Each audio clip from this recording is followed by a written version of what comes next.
Sutra Teratai yang Menakjubkan, Bab 1, Pendahuluan. Kembali pada batin yang murni dari sumber. Sinfasyang Sutra Teratai episode 85. Kita sebagai praktisi ajaran Buddha menapaki jalan bodhisattva. Kita harus menggunakan batin yang giat dan bersemangat. Mempelajari ajaran Buddha merupakan urusan besar yang melampaui kehidupan duniawi. Kita harus mengetahui para makhluk tidak dapat terlepas dari 6 alam kehidupan. Telah mengalami banyak cobaan, Buddha datang ke dunia tidak lain agar semua orang dapat memahami satu niat pikiran dapat membuat kita berputar dalam 6 alam kehidupan. Untuk terlepas dari putaran 6 alam kehidupan, hanya ada satu jalan. Jalan ini adalah jalan bodhisattva. Menapaki jalan bodhisattva merupakan sifat kebudaan murni yang telah dimiliki oleh setiap orang.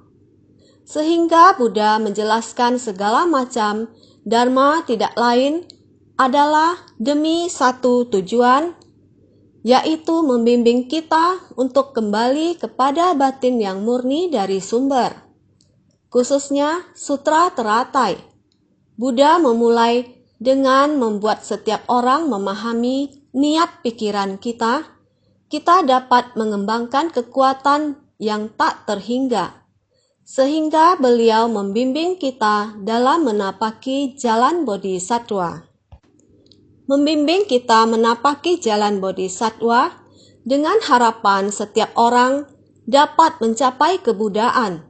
Akan tetapi, mencapai kebudaan sungguh mudah untuk diucapkan, juga tidak mudah, sehingga Buddha memberikan peneguhan kepada orang-orang yang membangkitkan tekad dan mempraktikkan dalam tindakan nyata. Pemberian peramalan ini adalah sebuah janji. Jika kamu bisa berusaha keras, kamu pasti akan memiliki kemungkinan untuk mencapai kebudaan di masa depan. Inilah bagaimana Buddha membantu murid-muridnya untuk menimbulkan keyakinan. Seperti Sariputra dan yang lainnya, sekelompok murid Buddha ini, Sang Buddha ingin memberi mereka peramalan bahwa mereka kelak juga akan mencapai kebudaan. Terhadap setiap murid, Buddha juga membuat peramalan dan janji yang seperti ini.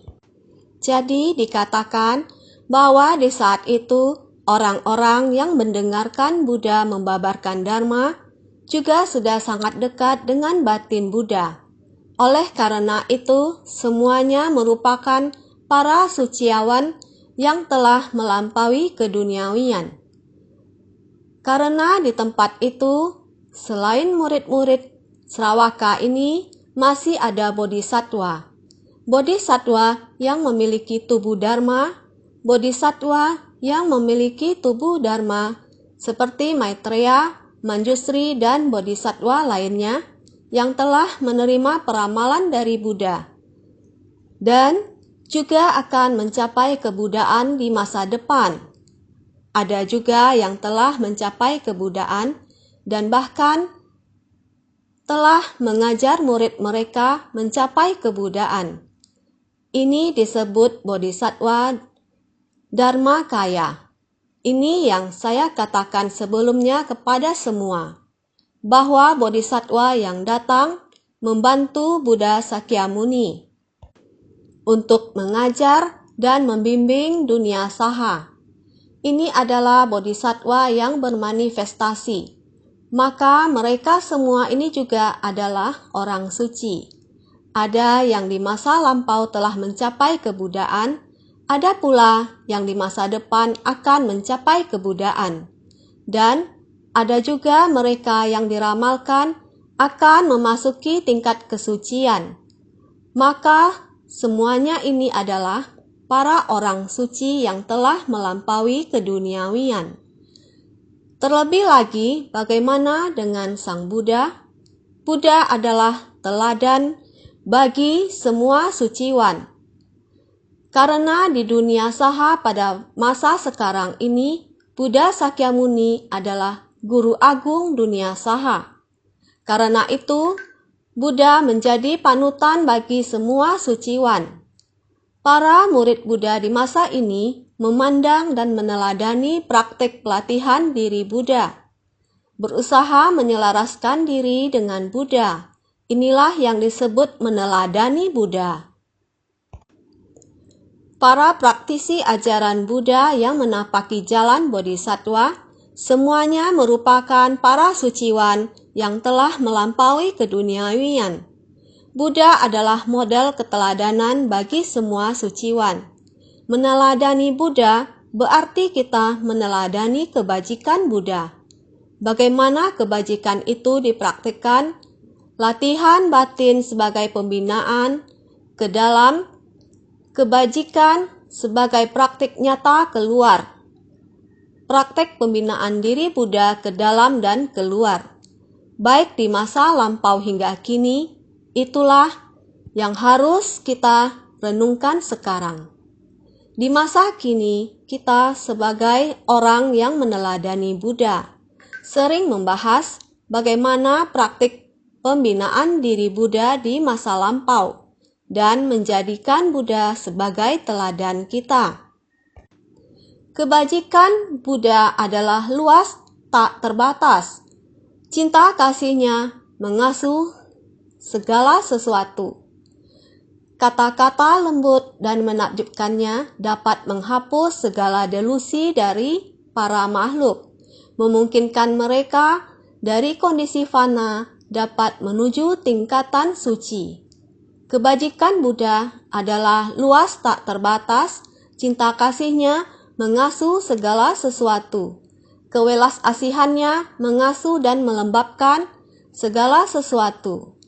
Bukan hanya manusia, jika kita melihat di dalam Sutra Buddha ada yang terlihat di dalam kitab Jataka dari Sang Buddha, beliau bukan hanya terhadap manusia, pengaruhnya terhadap segala sesuatu. Masih ingat kan? Pernah menceritakan sebuah kisah, bayangan dari Buddha begitu lewat, jika burung datang ke tempat yang telah dilewati oleh bayangan Buddha, burung ini akan sangat tenang. Tempat yang dilewati oleh bayangan dari Buddha, lalu Sariputra berjalan melewatinya. Burung ini tidak akan merasa tenang, hanya sebuah bayangan saja. Akan bisa membuat ras jenis burung merasa sangat tenang. Dan mengapa bayangan dari Sariputra tidak bisa untuk menyelimuti dan melindungi para makhluk? Ini adalah karena kebajikan ini, praktik kebajikan ini, bahkan bayangannya saja memiliki kebajikan. Apalagi kebajikan dari Buddha. Jadi kebajikan dari Buddha adalah luas tak terbatas. Bisa untuk mengasihi dan mengasuh segala sesuatu. Terutama kata-kata lembut dan menakjubkannya dari Buddha. Suara dari Buddha memiliki 8 irama. Salah satu dari 8 irama itu ada satu yang disebut suara lembut. Hanya dengan mendengar suara Buddha saja, tidak mendengar apa isi di dalamnya, hanya mendengar suara, maka dia akan bisa timbul rasa sukacita. Kata-kata yang didengar akan bisa menundukkan kerisauannya. Ini disebut kata-kata menakjubkan. Baik itu melalui suaranya maupun dharma yang terkandung di dalamnya. Semuanya dapat menghapus segala delusi dari para makhluk. Para makhluk memiliki keraguan yang sangat mendalam di dalam batinnya. Namun tanpa keyakinan, mereka tidak dapat masuk atau menerima dharma. Dengan mendengarkan suara Sang Buddha, mereka secara alami akan yakin dan tunduk.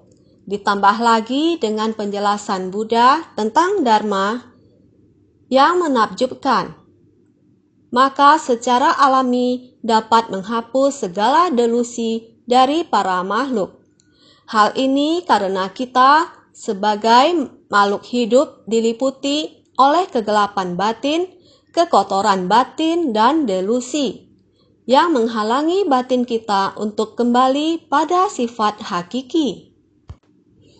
Oleh karena itu, hanya Dharma menakjubkan Buddha, suaranya yang menakjubkan, serta nada suaranya yang lembut yang mampu menaklukkan batin para makhluk.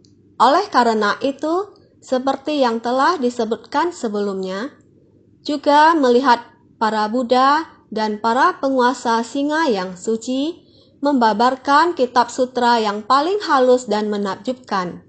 Suara mereka jelas dan nada suaranya lembut, mengajari para bodhisattva sejumlah miliaran tak terhingga. Sutra Teratai Bab 1 Pendahuluan. Penguasa singa suci ini adalah Sang Buddha. Kita sering menggunakan sebuah perumpamaan bahwa pembabaran Dharma oleh Buddha bagaikan auman singa. Makna dari auman singa adalah di dalam sebuah hutan terdapat ratusan hewan, dan singa adalah raja dari hutan tersebut. Ketika singa mengeluarkan aumannya, bumi pun bergetar, dan seluruh hewan akan timbul rasa takut. Hati mereka akan tunduk oleh getaran tersebut. Ini adalah sebuah perumpamaan. Di antara para hewan, singa adalah raja dari segala hewan. Sang Buddha datang ke dunia, beliau juga merupakan raja dari manusia, raja dari segala dharma, yang juga merujuk kepada raja penguasa dunia, sehingga dikatakan ajaran dari Buddha dapat menaklukkan semuanya. Sehingga Buddha diumpamakan sebagai penguasa singa yang suci, sebagai penguasa yang suci di dunia, sehingga dikatakan sebagai praktisi ajaran Buddha, kita harus mengembangkan kebajikan, hanya kebajikan yang dapat menaklukkan semuanya. Beliau menggunakan kebajikan untuk menaklukkan berbagai macam kebingungan di dalam batin, sehingga kita harus mengetahui kemurnian dari suara ini. Nada suara lembut ini masuk ke dalam batin para makhluk. Ketika Buddha membabarkan Dharma, menaklukkan para makhluk yang keras kepala, memutuskan kebingungan para makhluk, inilah bagaimana Buddha membabarkan Dharma, dapat masuk ke dalam batin para makhluk, mengutus para makhluk untuk menaklukkan batin yang ragu dan kacau. Beliau dapat menaklukkan keserakahan, kebencian, serta kebodohan para makhluk. Niat pikiran jahat yang demikian membuat mereka kembali kepada sifat dasarnya untuk mempraktikkan jalan bodhisattva. Maka mengajari para bodhisattva sejumlah miliaran tak terhingga. Buddha, yakni Buddha Sakyamuni, datang dan pergi di dunia saha, telah mencapai jumlah yang tak terhitung dan tak terbatas. Sejak masa lampau yang tak berawal, sehingga beliau mengajar dan membimbing para makhluk untuk membangkitkan tekad agung, untuk membangkitkan praktik bodhisattva sudah tidak terhingga, angka yang sangat banyak. Maka selanjutnya dikatakan, suara Brahma dari mereka mendalam dan menakjubkan, membuat orang-orang suka mendengarkan. Di dunia mereka, masing-masing menceramahkan Dhamma sejati. Melalui berbagai sebab musabab dan perumpamaan tak terhingga, mereka menerangkan ajaran Buddha untuk mencerahkan para makhluk. Sutra Teratai Bab 1 Pendahuluan. Maksud di bagian ini adalah untuk mengingatkan kita, ketika Buddha membabarkan Dharma, beliau menyampaikan ajaran sesuai kemampuan dan kondisi setiap individu. Ada sebab dan kondisi, tergantung bagaimana kondisi para makhluk. Sang Buddha juga membangkitkan welas asih yang agung dalam dirinya. Yang menjadi sebab adalah welas asih agung Buddha. Penderitaan yang dialami oleh para makhluk sangat beragam. Ada yang menderita dalam batin, ada yang menderita karena kekurangan materi, ada pula yang menderita karena sakit fisik. Maka penderitaan tersebut meliputi segala aspek, tubuh, batin, dan materi. Sang Buddha tidak tega melihat para makhluk begitu menderita dari dalam maupun dari luar. Maka Buddha membangkitkan welas asihnya sebagai sebab. Untuk itu, Sang Buddha membabarkan Dharma berdasarkan sebab dan kondisi yang ada. Sebabnya adalah welas asih Buddha yang agung. Kondisinya adalah demi para makhluk mencapai kebahagiaan. Bagaimana melalui welas asih Buddha yang agung dapat melenyapkan keraguan dalam diri para makhluk?